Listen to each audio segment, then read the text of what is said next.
απόφαση του δικαστηρίου?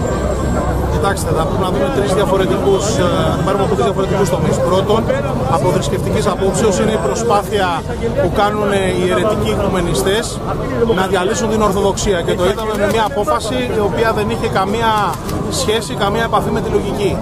Αν δούμε την άποψη από δικαστικής απόψεως, 20 χρόνια για μια Μολότοφ, την οποία φυσικά δεν την έριξε ο ηγούμενος της Μονής, και όταν καθημερινά πέφτουν εκατοντάδες Μολότοφ στην Αθήνα και αλλού, συλλαμβάνονται πολλοί και αφήνονται ελεύθεροι χωρίς κανένα απολύτως περιοριστικό όρο.